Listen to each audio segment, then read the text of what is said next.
Tere, armsad õpetajad, tugispetsialistid, lapsevanemad, koolijuhid, kõik, kes te vaatate minu videoloenguid. Täna tahaksin ma rääkida sellest, kuidas õpetaja mõjutab klassis toimuvat, kuidas ta mõjutab klassi mikrokliimat, õpilaste käitumist, kuidas tema harjumuslik suhtlemisstiil tekitab talle endale kas koolirõõmu või tööstressi. Ja miks ma selle teema olen võtnud täna esile pärast eelmisel korral räägitud erivajadustega laste toetusprotsessi etappe ja kuidas saaks aidata toetada õpetajat, siis kõige olulisem mõjutegur, kui me üldse niimoodi õpetaja kohta võime öelda, on koolis õpetaja. See, mis klassis toimub, see, mis õppimisega toimub, see, mis lastega toimub, on kõige rohkem mõjutatud õpetajast. Õpetaja enda psühholoogilisest seisundist, valmisolekust, tervisest, oskustest, tema kogemustest ka erivajadustega lastega toime tulla, kõigi õpilastega, nendega nii suhelda, et klassis oleks kõigil hea olla. Me võime rääkida, et harjumuslikult on õpetaja, eriti mida pikem on ta kogemus, harjunud teatud viisil suhtlema. Ja me oleme harjunud sellega, et klassides, ainetundides on teatud selline harjumuslik õppekeskkond. On ka loomulikud koole ja on õpetajaid, kes on teadlikult hakanud seda keskkonda, mis tunnis, tavapäraselt on aastakümneid olnud, analüüsima ja seda ümber kujundama. Aga ma pean kahjuks ütlema, et väga paljudes koolides ja väga paljude õpetajate puhul, kui ma olen külalispsühholoogina olnud koolis või oleme teinud kooli auditeid ja vaadanud, missugused on need tavapärased ainetunnid, siis ma võin öelda, et paljudel juhtudel on nii, et mitte midagi ei ole nagu selles mõttes põhimõtteliselt muutunud ainetunnis, klassis, õpetaja käitumises, kui võib-olla samasugune on olnud 10 aastat tagasi või 20 aastat tagasi. Ja sellel on olemas ka üks väga psühholoogiliselt vettpidav põhjus. See põhjus ongi see, millest ka TALISE uuringus räägitakse, et õpetajad töötavad enamasti üksinda, väga harva on võimalus tänu tunniplaani pingelisusele, et keegi tema kolleegidest külastaks kellegi õpetaja või iga õpetaja ainetundi ja et kolleegidega oleks võimalik arutada seda, mis siis selles tunnis on nüüd mikrokliima või selle õppekeskkonna poolest, vaimset tervist mõjutava keskkonna poolest hästi või mida võiks muuta. Veel tundlikum teema olen mina saanud aru ja see on ka jälle psühholoogilistega mõistetav, on õpetaja isiksus ja tema käitumisviis, tema suhtlemisstiil.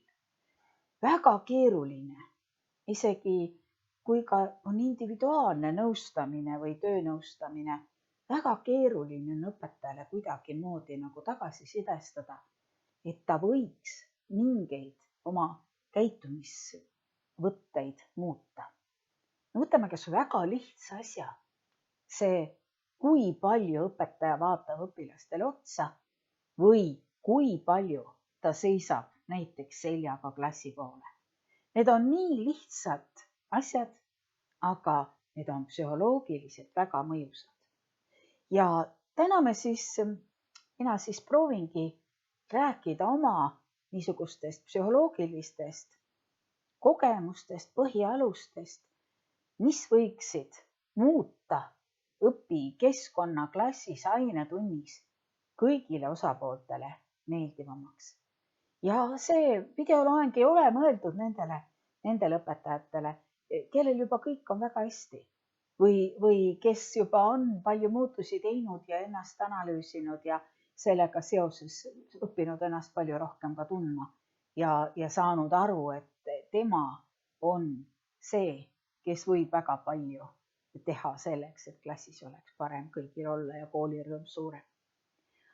Aga kõige suurem põhjus, miks ma sellest tahtsin kohe nüüd järgmise punktina rääkida, ei ole mitte selles, et õpetaja on kõige olulisem, tähtsam mõjutegur sellega seoses, mis klassis toimub, ainetunnis toimub, vaid ma tahtsin seda rääkida eelkõige just selle vaimse tervise vaatenurgast, et kahjuks ma olen pidanud mitmeid kordi ja võiks öelda isegi lausa palju kordi nägema kooli külastades pisaraid.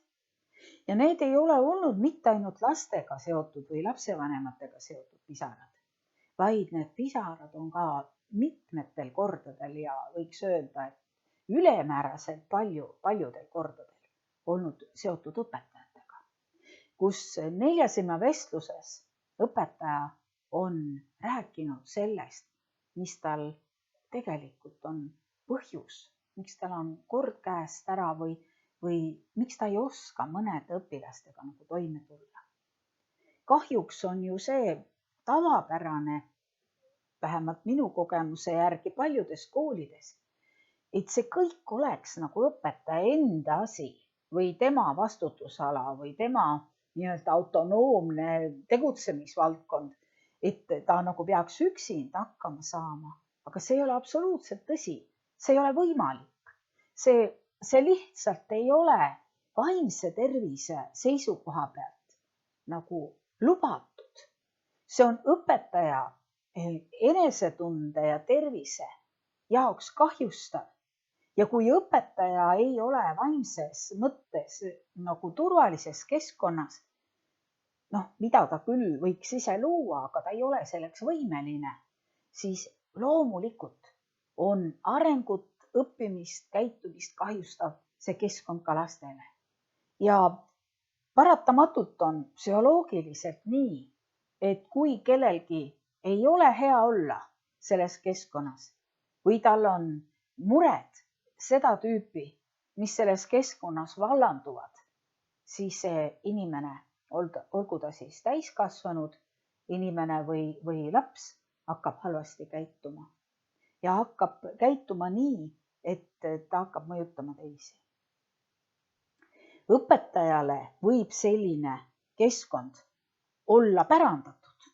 Näiteks võib olla mitmeid 5. klassi õpetajaid, kes aineõpetajatena võtavad üle nüüd algklassides olnud laste nagu õpetamisstiilile järgneva nii-öelda. Meie oleme harjunud arvama, et 5. klassis juba lapsed on suured ja nad peavad hakkama saama ise. Aga kui nüüd aineõpetajal on palju tunde ja ta sisuliselt annab 6-7 tundi päevas, siis võib juhtuda nii, et ta peab andma tundi ka mõnes klassis, kes ei ole kohanenud veel pärast algkooli sellise 5. klassi nõudmistega ja väljakutsetega. Või teine variant on 7. klassi teema, kus õpetaja aineõpetajana justkui ta ja klassijuhataja võib sattuda ootamatult, nagu selles mõttes ootamatult, et keegi teine õpetaja on klassiga läinud tülli ja nüüd see klass, kes on nii-öelda tülis või arusaamatustes või ei kuula kellegi teise õpetajaga seotud reegleid, nõudmisi, on väga suur segadus, siis ka teised aineõpetajad peavad nagu selle klassiga toime tulema. Aga kõige tavalisem, miks õpetaja satub sellisesse olukorda, on minu kogemuse järgi see, et kui ka koolis ei ole tugimeeskonda olnud ja ei ole sellist koostööd tehtud, et need lapsed, kes esimestes klassides või algklassides olid niisuguste vaevumärgatavate erivajadustega ja neil olid mitte suured probleemid, saadi nendega hakkama, aga et need on kasvanud siis 5. klassiks või 7. klassiks, mõnel juhul ka juba 9. klassis veel avalduvad jätkuvad.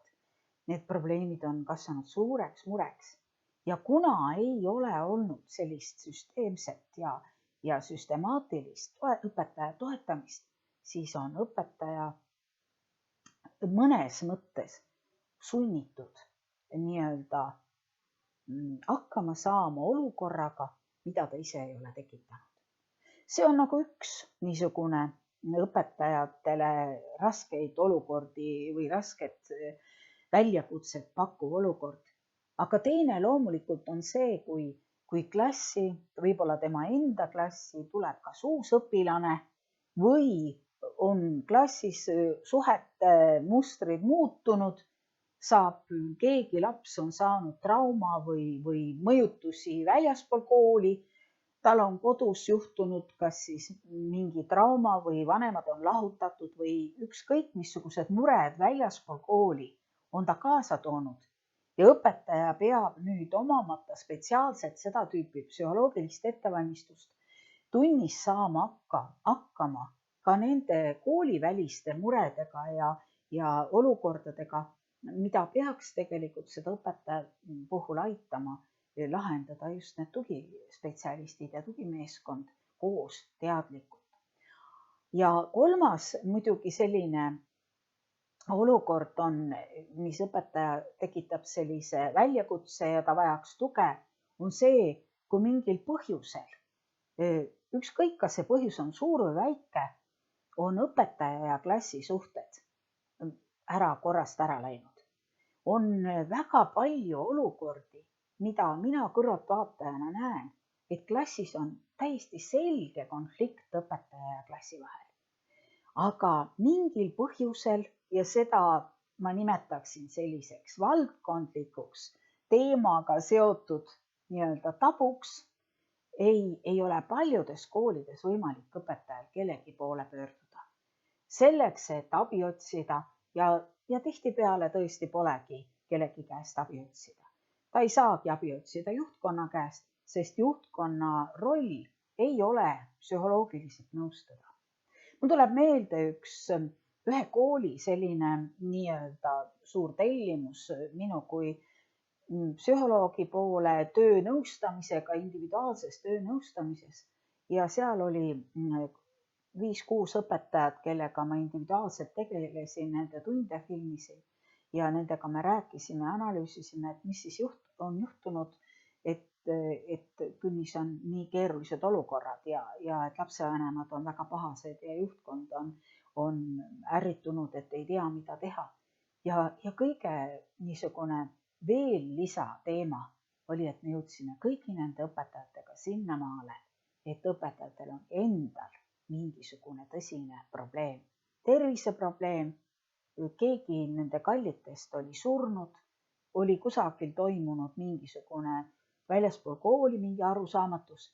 Nii et see valdkondade niisugune suur ulatus, millega seoses õpetajad vajaksid tuge, on minu vaatenurgast Eestis alles täiesti nii-öelda avastamata ja selle toe pakkumise võimalused rakendamata.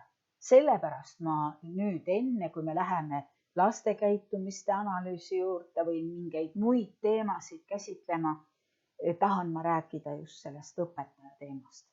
Ja kui nüüd täna ma võib-olla siis tooksin välja 2 sellist klassi mikrokliima mõjutavat tegurit ja mitte väga pikalt, aga ühesõnaga nagu teemat tõstvalt tahaksin ma seda käsitleda, siis need oleksid esiteks see, et missuguse suhtumisega õpetaja on üle tundi alustamas, üle klassi ukse, klassi sisenemas, kas ta on selle klassi nende õpilastega seoses võimeline väljendama ja harjunud väljendama sellist positiivset suhtumist. Mida tähendab positiivne suhtumine? Kõigepealt tähendab see seda, et õpetajal endal ka on seal klassis seda tundi andes hea olla. Teiseks, see tähendab seda, et õpetaja tahab sinna tundi minna. Talle meeldivad need lapsed, kõik lapsed. Muidugi, loomulikult, alati on meil see olukord ju, et mõned lapsed meeldivad rohkem või mõned õpilased meeldivad rohkem. Aga see on ka selge, et see on meie kutse niisugune nõudmine, et me oma lemmikuid välja ei näita. Aga et see positiivne suhtumine peaks olema olemas nagu selle suhtlemisstiili, mida õpetaja klassiga kasutab selle alusena. Sest kui positiivset suhtumist ei ole õpetaja poolt, siis see keskkond, mis seal klassis selles tunnis tekib, on juba algselt mitte tervislik. Ja kui nüüd peaks olema mõne klassi puhul, mida ju nimetatakse hulludeks klassideks või kuidas kusagil kõige halvemad kooliklassid ja mida ma laste käest olen kuulnud, kuidas nad ütlevad, mismoodi nende klassi iseloomustatakse, siis võib juhtuda, et selle klassi mikrokliima on nii käest ära, et ükski õpetaja ei taha sinna minna. Ja kõigil on seal halb selles tunnis. Ja siis tekib tõesti nagu põhjendatud küsimus, kuidas on võimalik, et seda tüüpi tunnid, seda tüüpi klassid, seda tüüpi nagu olukorrad koolis üldse saavad võimalikud olla, sest see kahjustab kõiki inimesi, kes isegi tund aega sellises keskkonnas viibivad, rääkimata siis, et igapäevaselt või iganädalaselt. Ma pean ütlema, et ma ei ole eriti tugeva närviga ja eks ma olen ka psühholoogina ära rikutud. Aga ma mõtlen selles osas, et tahaks nagu kuidagi aidata või sekkuda aga ma pean ütlema, et on olnud ikka täiesti piisavalt palju tunde, kus ma vaatlejana taga pingis istunud ja ma olen tundnud, et ma ei kannata enam välja. Et ma ei kannata välja seda õpetaja poolset, õpetajast tulenevat niisugust negatiivset, emotsionaalset voogu. Sest täiesti arusaadav on ju, et lapsed käituvad nii või teisiti. Aga nii nagu üks ju alles hiljuti ringi saadetud anekdoot oli, kus isa näeb poisi päevikus olevat märkust, et teie poeg ei tea tõepoolest mitte midagi. Ja õpetaja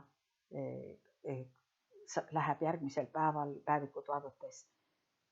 Ei tea, mis reaktsioon tal on, kui ta loeb, et isa vastust. Aga see ongi põhjus, mille pärast ma oma poja kooli saadan.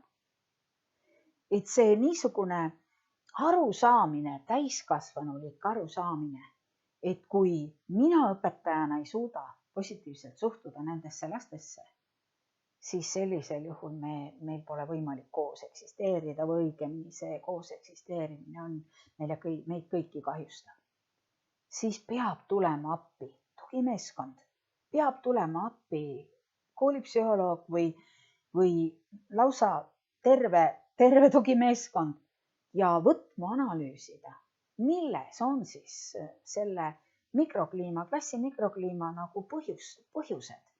Mis tekitab sellise olukorra, et õpetaja ei suuda olla positiivselt häälestatud ja mis siis õpilaste poole pealt see on, sest alati, nii nagu ka loomade puhul me võime näha, kui meie ei suhtu hästi, siis meie täiskasvanud inimestena mõjutame oma suhtumisega nii palju teisi, et nad peegeldavad meie suhtumist meile vastu.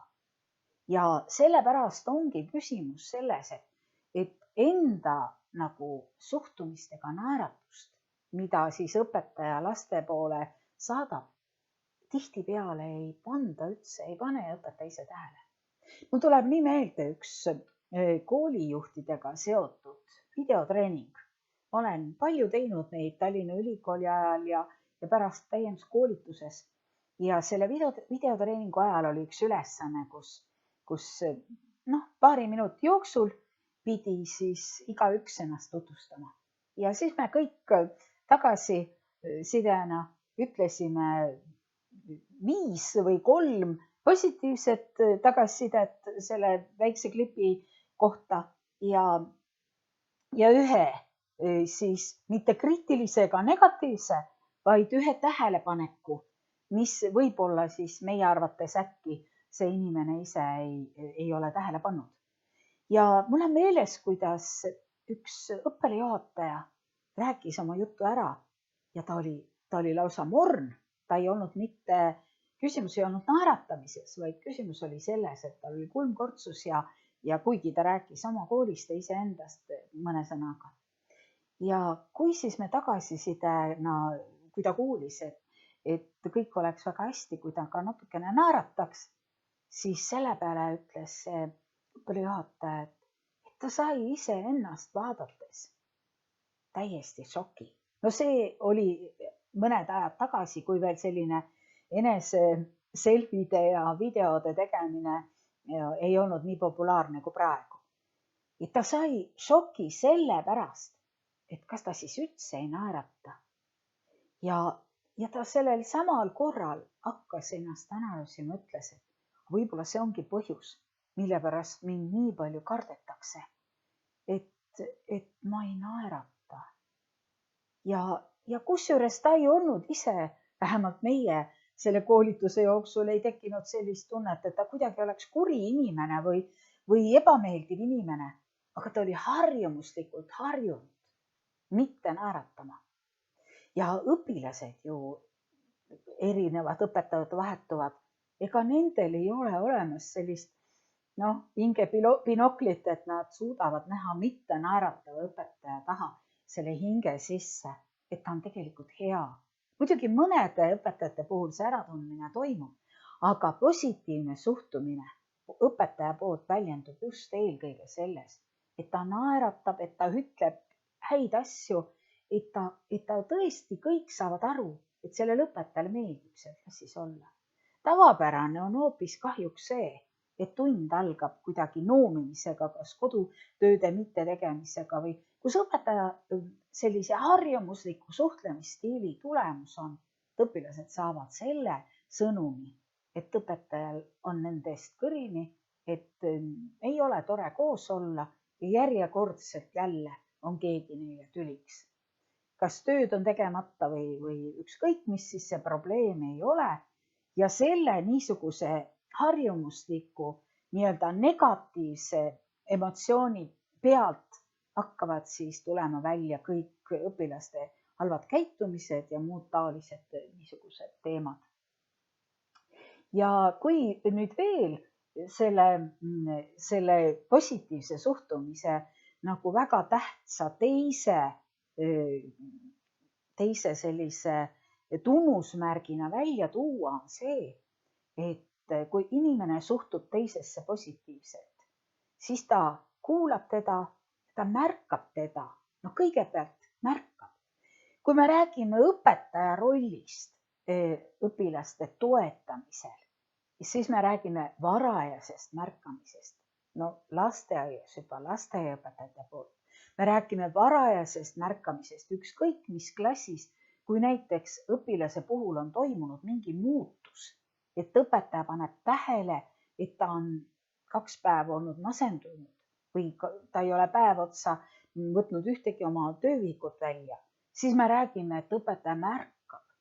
Aga võib olla olukordi, kus õpetaja on nii endasse nagu oma töösse, oma eesmärgitesse, oma materjalidesse süvenenud, isegi võib-olla ka algklassides nii, et õpetaja lihtsalt lapsi ei märka.